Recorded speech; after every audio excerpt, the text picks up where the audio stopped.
Olá a todos, bem-vindos a mais um episódio do Projeto 230. Estamos aqui outra vez na Biblioteca Passos Manuel, na Assembleia da República, com o deputado João Nicolau, do Partido Socialista. Muito bem-vindo.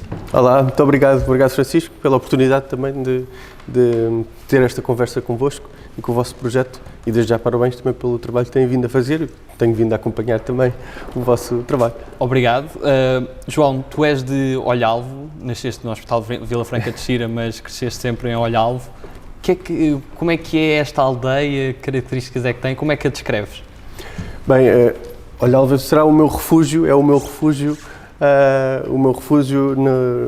de vida, não é? Portanto, eu nasci em Olhalvo, sempre estudei, de facto, em Alenquer, na sede do Conselho, portanto, Conselho de Alenquer, mas, de facto, sempre residi também em Olhalvo. E, portanto, para mim, obviamente, traz-me tudo o que são também memórias de infância, de crescer, de família, amigos, e, portanto, é o meu porto de abrigo na minha vida, não é? E o que recordas desta infância em Olhalvo, em Alenquer, que é o Conselho? O que é que traz mais à memória? Bem, crescer em Alenquer, portanto, no fundo que eu estudei sempre em Alenquer, e, portanto, dividi a minha vida sempre entre Olhalvo e Alenquer, e, portanto, há um fator em comum que é natureza, o campo, a agricultura, o contacto com a natureza e também a segurança, não é? Portanto, cresci sempre com muita liberdade, com muito contacto com a natureza. Quem conhece Alenquer sabe, e recomendo a todos, uma vila com muita história e com muita das vilas mais bonitas do país. E, portanto, tive essa sorte de crescer numa das vilas mais bonitas do país, com muita liberdade e com muita segurança. E, portanto, sinto que fui um felizardo na minha infância. E a zona do Oeste também é uma zona, apesar de fazer parte do distrito de Lisboa, é uma zona um pouco distinta, também tem muita cultura de vinhos e tudo isso. O que é que tu destacas mais dessa zona que é mais distinta?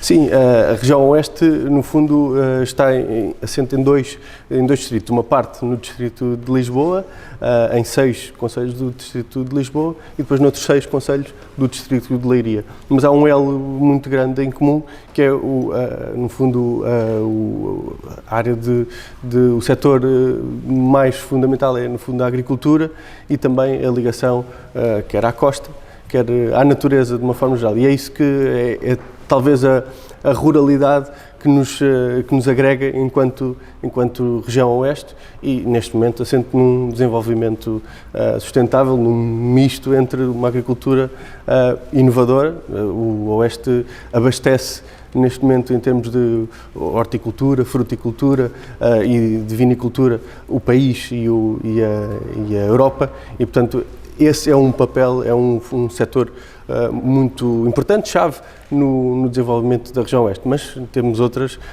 características interessantes, até industriais, porque acabamos por estar também junto à cintura industrial, no fundo, de Lisboa, e, portanto, temos também um setor industrial com franco crescimento e num desenvolvimento consonante com os valores de desenvolvimento que se quer para a região, de desenvolvimento sustentável e de qualidade de vida, que não a queremos perder. E toda essa ligação à natureza da região e que afetou o teu crescimento, foi isso que te levou a estudar Engenharia do Ambiente? Sim, também. Desde cedo gostei de animais, da natureza, de conhecer mais sobre o ambiente, e, portanto, isso fez-me pensar na escolha para a minha profissão. Teve também, numa das ponderações, biologia ou veterinária, acabou por ser Engenharia do Ambiente, porque depois também acabei por casar com o lado da descoberta e de conhecer os processos, como funcionam as coisas, e do lado mais prático. E, portanto, a Engenharia do Ambiente casava estas duas vertentes importantes, por um lado da engenharia e do conhecimento que a engenharia nos traz, de como funcionam as coisas, de como funcionam os processos, e, por outro lado, a vertente ambiental, de conhecimento da natureza e do ambiente e de todo o desenvolvimento de uma lógica mais sustentável. E esse tempo de estudo de engenharia foi feito no técnico, no Instituto Superior Técnico. O que é que recordas desses tempos no técnico? Os tempos no técnico para mim foram marcantes. Eu, no fundo, gostei muito desses tempos.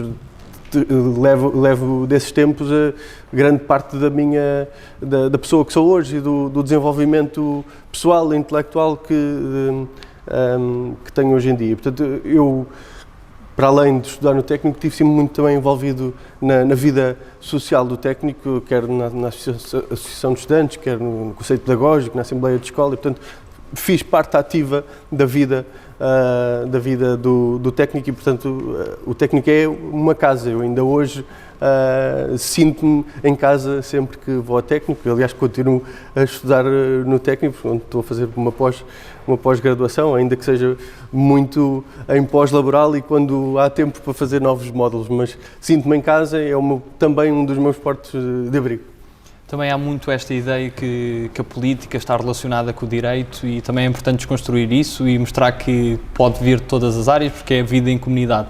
E o técnico também trouxe, ou tem ligações com muitas pessoas que estiveram na política, nomeadamente o engenheiro António Guterres, Eduardo Pacheco de outra forma também. Qual foi ali o momento que percebeste que também irias ter um caminho na política?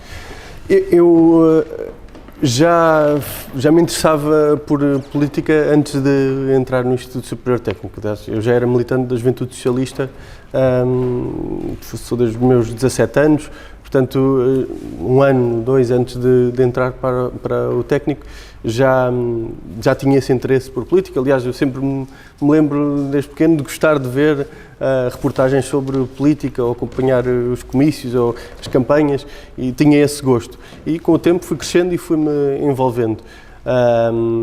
Mas, de facto, a vida social também no técnico fez-me puxar por essa vertente mais política, e o técnico deu uma série de pessoas ligadas à política. Existem outros exemplos de pessoas ligadas. Aliás, o atual Ministro do Ensino Superior, Manuel Leitor, também é do técnico e, portanto, há uma série de figuras políticas que deram o seu papel relevante à sociedade e que vem do técnico, porque isto, obviamente, eu julgo que os estudantes de Direito, pela matéria em estudo, acabam por ter uma proximidade a matérias e diplomas que os trazem mais para a política e têm uma apetência muitas vezes natural e até o próprio contexto académico das faculdades de Direito costuma ser muito mais politizado. Isso não se passa numa faculdade de engenharia, pelo menos no técnico, o ambiente não era propriamente politizado e, portanto, acho que é normal que os estudantes de Direito tenham uma apetência maior para a política, dada a vivência também em que se formam. Foi isso também que te levou a fazeres uma especialização em Direito do Ambiente, com uma pós-graduação?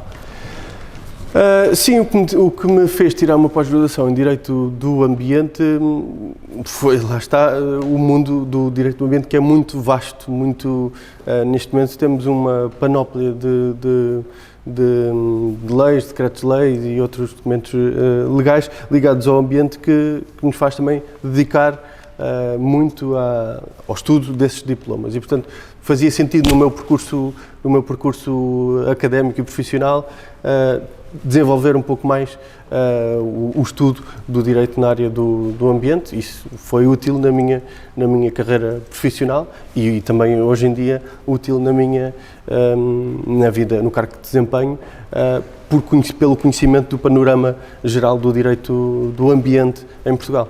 Tu tens 32 anos, és jovem. Sentes que ainda há aqui um olhar anacrónico para isto tudo do ambiente? Ainda nos falta uma grande evolução?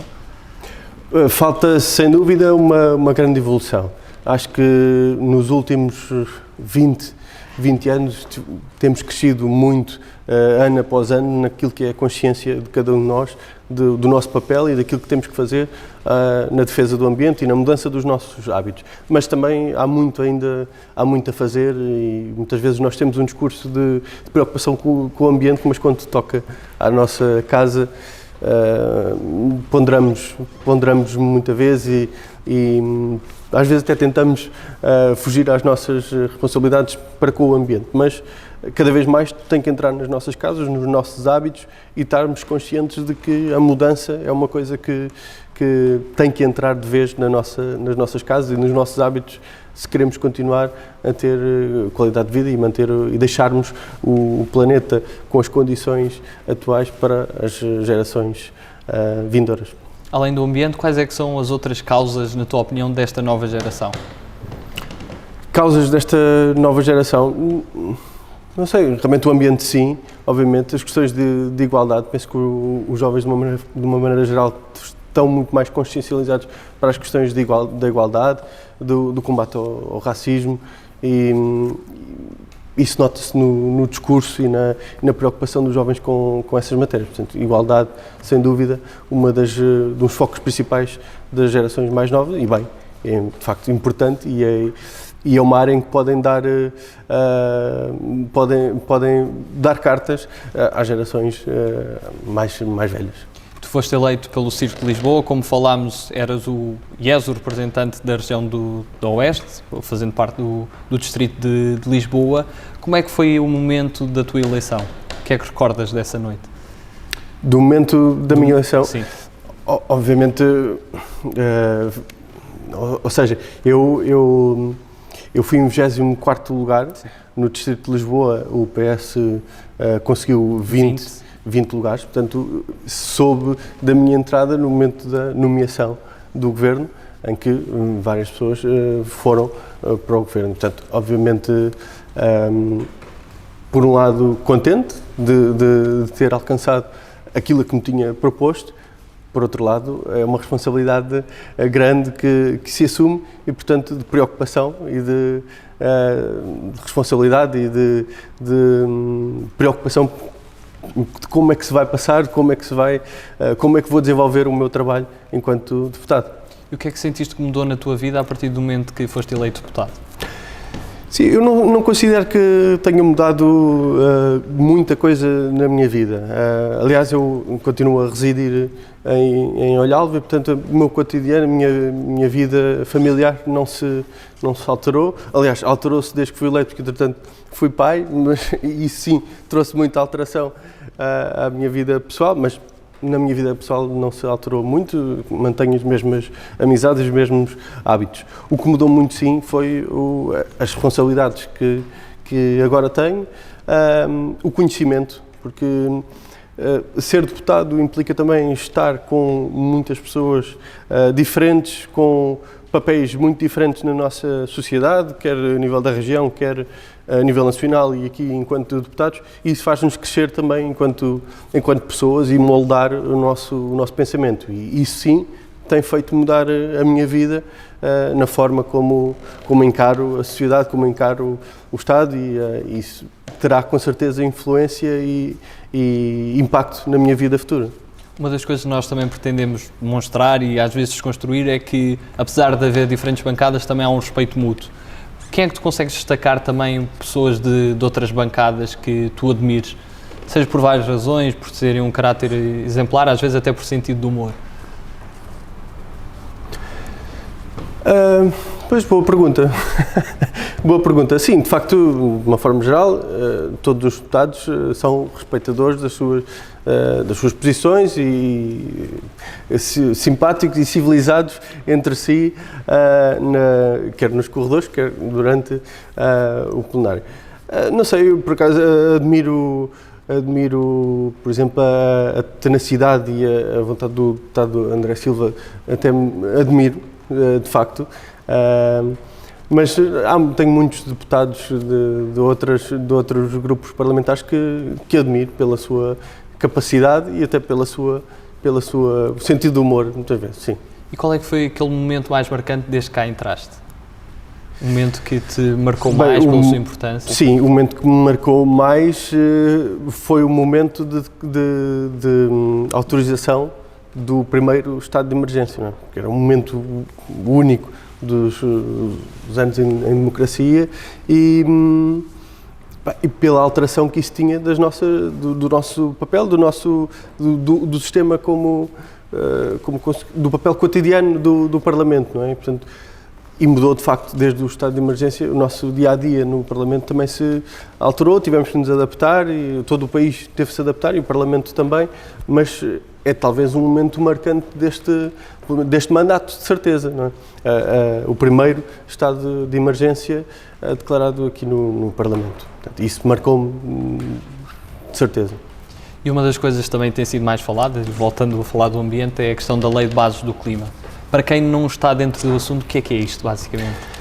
Bem, o que é isto? A Lei de Bases do Clima acaba por ser uma lei chapéu, uma lei enquadradora da defesa do direito ao clima e do direito ao equilíbrio climático em Portugal. Foram apresentados vários projetos em plenário a semana passada. O PS apresentou um projeto e considero o projeto do Partido Socialista muito ambicioso, porque para além de definir a legislação em termos de defesa do clima e de defesa ambiental, define também uma série de metas ambiciosas, ponderadas, mas ambiciosas, que nos dá metas concretas para onde queremos seguir nos próximos anos. E, portanto, isso é de facto importante, as metas concretas e sabermos para onde temos que ir a longo prazo e estarmos alinhados e com metas concretas e legais que nos faça impulsionar nesse caminho. E, portanto, acho que a Lei de Bases do Clima é de facto importante para o país e também como exemplo a nível europeu de defesa do clima.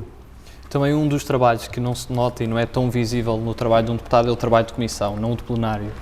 Quais são os maiores desafios de trabalhar numa comissão, especialmente na tua, e o que é que encontraste de especial ao longo deste tempo? Eu sou efetivo na Comissão de Agricultura e suplente na Comissão de Ambiente, mas acabo por trabalhar de uma forma igual nas duas comissões. Tem de facto trabalho mais burocrático muitas vezes, não é? Por exemplo, os pareceres sobre os projetos de resolução, os projetos de lei mas também uma análise de petições que fazem a Assembleia da República e são primeiramente analisadas nas comissões. Por exemplo, as audiências, uma parte importante das audições, são uma parte importante também das comissões e, portanto, anda muito à volta desse trabalho que é menos visível, mas que é muito, muito importante, não é? Porque é lá também que se define depois todo o articulado das propostas que acabam por ser aprovadas. Voltando uma vez mais à tua vida, também tens aqui um hobby que deixaste há 3 anos, mas que também que era um hobby diferente, que foste músico filarmónico, tocavas trombone. O que é que também recordas desse tempo assim com uma veia mais musical? O que recordo em primeira linha, as amizades e o companheirismo entre os músicos, não é? E no fundo também a aprendizagem que tive a nível musical, o contacto com a música, também até com a coordenação, porque tocar em orquestra ou em conjunto alargado, como é o caso de uma banda filarmónica, envolve coordenação e muito trabalho de equipa. E o trabalho de equipa é fundamental em todas as áreas e, portanto, aquilo dá-nos também alguma noção da importância do trabalho em equipa e da necessidade de ensaiarmos muito e de trabalharmos para um fim específico. Portanto, acho que cresci muito também através da música e do contacto com a música, através da banda filarmónica e, no meu caso, através de trombone, que era o meu instrumento, e um dia tenho intenção de voltar a essa atividade, porque volta e meia tenho saudades de E sentes que está-se a perder nos mais jovens? Está-se a perder essa tradição? Não sei, não tenho realmente noção de se o ensino da música e se o seu contacto com a música se está ou não a perder. É uma boa questão. Talvez sim. Eventualmente está-se a perder essa tradição e esse contacto com a música, e que é importante para todos nós. Nós temos também um segmento de perguntas do público, em que escolhemos algumas perguntas que nos fazem os nossos seguidores. O João Gomes pergunta o seguinte: acredita que na generalidade o PS se sente mais próximo ou está mais próximo do Bloco e PCP do que PSD? Bom, temos uma raiz comum entre o Bloco e o PCP no facto de sermos de esquerda e de ocuparmos esta parte do espectro eleitoral. Mas temos pontos em contacto também com o Partido Social Democrata e em muitos pontos de vista, em muitas formas de encarar a sociedade. Somos mais próximos até do PSD do que muitas vezes do Bloco e do PCP, mas em termos de família e de espectro político, somos mais perto do Bloco e do PCP, sim, sem dúvida. Passamos agora ao nosso segmento de perguntas mais dinâmicas e de escolhas e de palavras soltas. Começamos com uma pergunta que é que, na sua opinião, ou quem é que, na tua opinião, foi o melhor rei de Portugal? Bem, não tenho... Bem, será difícil de responder, mas eu diria Dom Afonso Henriques, pela desfaçatez de querer criar um país novo, não é? E quem é que foi o melhor Presidente da República? O melhor Presidente da República. Isso ainda será mais complicado de responder, mas tivemos vários bons Presidentes da República, desde logo Mário Soares, Jorge Sampaio, mas também Ramalhianes é uma referência ética para todos nós. E o que é que te tira mais tempo na vida? O que é que me tira mais tempo na vida? A política tira-me, obviamente, muito tempo na vida, e o tempo que dedico à atividade parlamentar ocupa-me,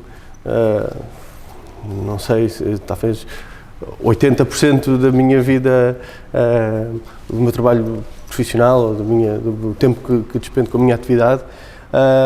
E agora tenho um filho pequeno que me ocupa também grande parte do tempo que sobra. Portanto, e nos bocadinhos mortos ainda tento fazer algum desporto e andar de bicicleta para ter uma atividade mais saudável. E agora temos um conjunto de escolhas. A primeira é entre humildade e ambição. Humildade, mas a ambição é uma necessidade também se queremos ir a algum lado. Cães ou gatos? Cães. Obama ou Bernie Sanders? Obama. Paulo Portas ou Marcos Mendes? Em termos de comentário político. Escolha difícil, mas Marcos Mendes. Segurança ou liberdade? Liberdade. Vinho verde ou rosé? Vinho verde. Se tudo tem um fim, o que é que tem valor nesta vida? Se tudo tem um fim, o que é que tem valor nesta vida? Acrescentarmos alguma coisa ao bem comum é das coisas que mais valorizo. Amália ou variações? Variações. Sagres ou Superboc? Sagres. Pedro Sánchez ou Emmanuel Macron? Pedro Sánchez. Éder ou Salvador Sobral? Salvador Sobral. Chutes ou Rui Veloso? Eu gosto muito de chutes, mas acho que gosto mais de Rui Veloso. Campo ou cidade? Bem, o campo. Sou um homem do campo, na cidade. 230 ou 180? Essa é uma questão que tem o seu quê na resposta. Não é? Acho que há trabalho suficiente no Parlamento para 230 deputados. Acho que faz sentido revermos a forma de elegermos os 230 deputados para a Assembleia da República, desde logo os círculos eleitorais e a forma como os vários círculos estão distribuídos. Sou a favor de uma alteração da forma Círculos como... mais pequenos. Círculos mais pequenos. Mas daquilo que me apercebi neste ano e 2-3 meses que estão em funções, há sem dúvida trabalho em prol dos portugueses, em prol da República e na fiscalização da atividade do Governo, mas também de toda a administração central e da atividade no país. Há trabalho suficiente para 230 deputados a bem das pessoas. Quanto mais trabalho tivermos, melhor em bem das pessoas. Qual é que é a figura histórica que te inspira mais? Figura histórica que me inspira mais? Claro, não tenho uma apenas, não é? Mas há figuras políticas, principalmente, que me têm inspirado e que eu gosto de aprender mais sobre elas, desde logo Winston Churchill, Ramalhianes, Mário Soares, são figuras, mas também António Guterres, portanto, figuras que me inspiram na vida. E se pudesses convidar alguma pessoa para almoçar com quem nunca tenhas almoçado, quem é que seria essa pessoa e qual seria o prato principal? Eu juntava duas pessoas e vou ser muito tendencioso academicamente porque escolheria dois engenheiros do técnico. O engenheiro António Costa e Silva, pela experiência de vida, pelo aquilo que passou também no seu passado, foi preso político em Angola, e pela sua experiência profissional e por aquilo que nos tem dado também a conhecer, será com certeza uma figura excelente para um bom almoço. E também o engenheiro António Guterres, pelo seu percurso quer social, político e neste momento como a líder da ONU. Portanto, juntaria estes dois engenheiros para almoçar. O prato será mais difícil, até porque também não sou muito esquisito em termos de pratos, mas gosto talvez de uma boa costeleta de novilho. E em termos de livros, há assim alguma coisa que tenha-te marcado mais? Que tenhas Sim, estado a ler? Eu gosto de ler, gosto de ler biografias, gosto de ler também muito romances históricos. São talvez os dois tipos que gosto mais de ler. Ultimamente reli 1984 de George Orwell e é muito interessante, que é aquilo que ele nos conta como exemplo de uma sociedade, de um sistema autocrático, mas é mais ainda impressionante o facto de ele ter escrito aquela obra em 1947, 48, ali no pós-segunda guerra, e a atualidade que tem para os dias de hoje, não é? De um sistema do Big Brother e do sistema que vigia todos, e nós hoje em dia, se formos ler 1984, conseguimos adaptar perfeitamente àquilo que infelizmente acabamos por estar a viver nos dias de hoje. É muito importante refletirmos aos dias de hoje o estado para onde caminhamos com o Big Brother mundial. E o Triunfo dos Porcos também? Sim, mas o 1984, porque o Triunfo dos Porcos também, na altura o 1984 sempre foi e é encarado como uma crítica ao sistema soviético, não é? Mas se formos ler aos dias de hoje, aquilo é válido para qualquer ditadura no mundo e não necessita sequer de ser uma ditadura de esquerda ou de direita. É uma ditadura tecnológica, que é talvez aquela que mais identificamos nos dias de hoje. Portanto, é um livro fundamental de se ler hoje em dia e de refletirmos para onde caminhamos. E em termos de filmes? Em termos de filmes, gosto muito de ação, de thrillers, mas houve um filme que vi recentemente, que não tem nada a ver nem com thrillers nem com ação, mas o filme A Vida no Nosso Planeta, do David Attenborough, dá-nos uma mensagem muito importante. Obviamente tem toda a introdução e desenvolvimento explicativo do que nos pode acontecer, que já é comum a muitos filmes documentais, mas tem uma conclusão muito importante sobre o papel da agricultura na prevenção e no combate às alterações climáticas e na importância que tem termos uma agricultura cada vez mais desenvolvida, inovadora, no combate às alterações climáticas. Isso é uma mensagem que me tocou particularmente pelas áreas a que me dedico aqui no Parlamento e pela importância que eu acho que tem a agricultura para o nosso país e também para o desenvolvimento do planeta. Pelo próprio peso também de Sir David Attenborough e toda a experiência. Sim. E em termos musicais, há assim alguma banda favorita ou músico favorito? Não, eu ouço coisas muito variadas conforme o estado de espírito e estilos completamente diferentes. Eu gosto muito de ouvir concert bands ou orquestras filarmónicas ou sinfónicas. Lembro-me de há pouco tempo ter visto um concerto de John Williams e a Orquestra Filarmónica de Viena, fantástico. É digno de se ouvir, com um bom sistema de som, é de pôr os cabelos em pé. Mas gosto de ouvir coisas muito variadas, Carlão, Virgulo, Sérgio Godinho, conforme o estilo. Há dias em que me apetece partir tudo, gosto muito de ouvir Metallica ou AC/DC, ou alguma coisa mais revigorante. Portanto, conforme o estado de espírito. E qual é aquele país que nunca visitaste e gostarias de visitar? Eu ainda não viajei muito na minha vida, mas gostava muito de visitar os Estados Unidos. É um país que, obviamente, gostava de compreender melhor a sociedade e a forma de organização. Nós se calhar do país do mundo, é aquele que temos mais contacto, até pela via do cinema ou de notícias, mas gostava de perceber, de tomar contacto mais com a realidade.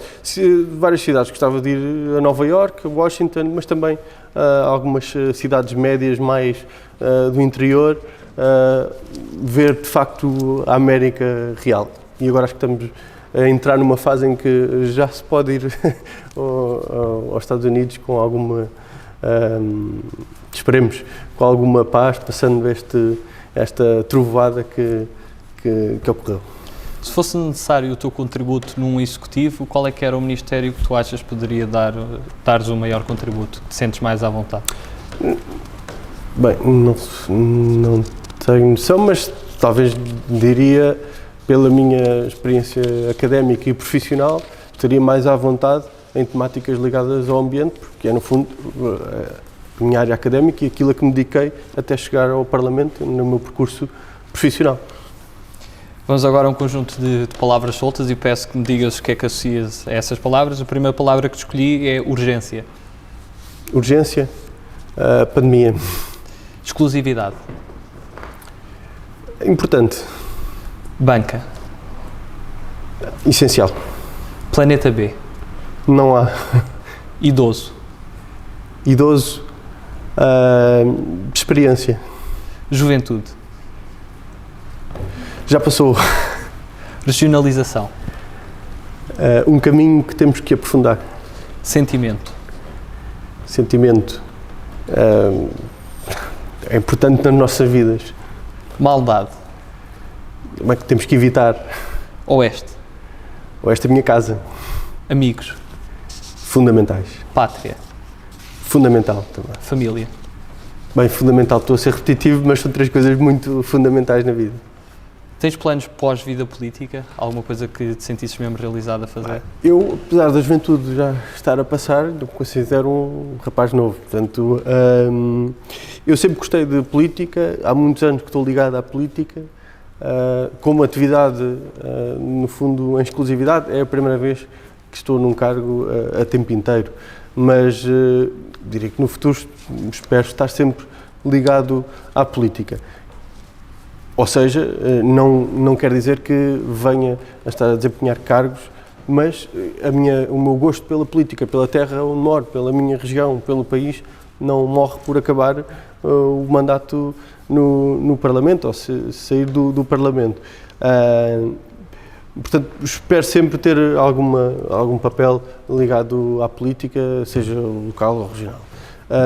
Mas também, eventualmente, a minha carreira enquanto engenheiro ficou em suspenso com o assumir de funções aqui no Parlamento e é um bichinho que não deixa de existir. Eu gosto muito de exercer, sempre trabalhei na indústria, gosto muito do contacto do contacto com as pessoas e da indústria, portanto, o meu futuro passará com certeza ou por engenharia ou pela política, ou um bocadinho dos dois. E como é que se combate esta desconfiança e às vezes diabolização do mundo político? Com mais conhecimento, acho que é fundamental. E o mais conhecimento, não só através de projetos como vocês estão a fazer, muito meritórios, porque é importante as pessoas conhecerem, mas também é muito importante as pessoas participarem. E as pessoas só participam se tiverem cada vez mais formação cívica, formação para uma cidadania ativa e uma participação política, conhecer os seus direitos, mas também os seus deveres e participarem na política, porque a política é feita por políticos, mas os políticos somos todos nós, não são ETs que aterraram nos cargos políticos, são pessoas. E, portanto, quanto mais pessoas tiver o sistema político, melhor será a democracia e o sistema político. E, portanto, acho que passa por aí, por mais conhecimento, mais formação, mais conhecimento histórico também e mais leitura. No fundo, acho que era muito importante termos mais hábitos de leitura e de conhecimento histórico, de cultura maiores, porque isso acabará por trazer também um melhor sistema democrático e mais gente para o sistema político. Se pudesses resumir Portugal numa palavra, que palavra escolhias? Acho que resiliência, porque vamos inventando ao longo destes 900 anos. Portugal foi-se reinventando e superando os seus desafios e, portanto, somos um país resiliente e um exemplo de resiliência a nível mundial. Para terminar, que mensagem é que gostarias de deixar aos portugueses? É um pouco daquilo que estava ainda há pouco a referir, que é importante olharmos para os políticos não como seres estranhos que estão lá na Assembleia ou no Governo ou até nas autarquias. Esses seres não caíram ali de paraquedas, nem vieram de planetas diferentes, são pessoas com a sua vida pessoal normal, apenas que se dedicaram a uma atividade política e a ter uma participação cívica e política ativa. E que é importante nós pormos na cabeça que a política somos todos nós temos que fazer parte do sistema político e, portanto, informarmos, formarmos, termos mais conhecimento dos órgãos de soberania, termos mais conhecimento do poder local, dos nossos direitos, dos nossos deveres, da Constituição, é fundamental se queremos que este sistema tenha algum futuro e se queremos evitar embarcarmos no canto das sereias do facilitismo e da solução fácil. E é difícil muitas vezes contrariar esta questão do facilitismo e de encarar as coisas de uma forma fácil. Muitas vezes as coisas são complexas, mas a sociedade mundial está-se a virar, no fundo, para, primeiro, setorizar-se e radicalizar-se, não ouvir fações, transformar-se em fações e não numa sociedade plural e de compreensão e de diálogo. Isso é preocupante e, portanto, cabe a todos nós, portugueses, mas sociedade global no geral, pôr na cabeça que se queremos ter uma sociedade democrática, um sistema democrático saudável, temos que contribuir para eles de forma ativa, participativa e lutar por ele. João Nicolau, terminamos assim a tua entrevista. Muito obrigado pela tua participação. Muito obrigado, Francisco. E terminamos assim mais uma entrevista. Continuamos com este desafio, bastante desafiante e, passa a redundância, continuem desse lado a dar o vosso precioso feedback. Muito obrigado.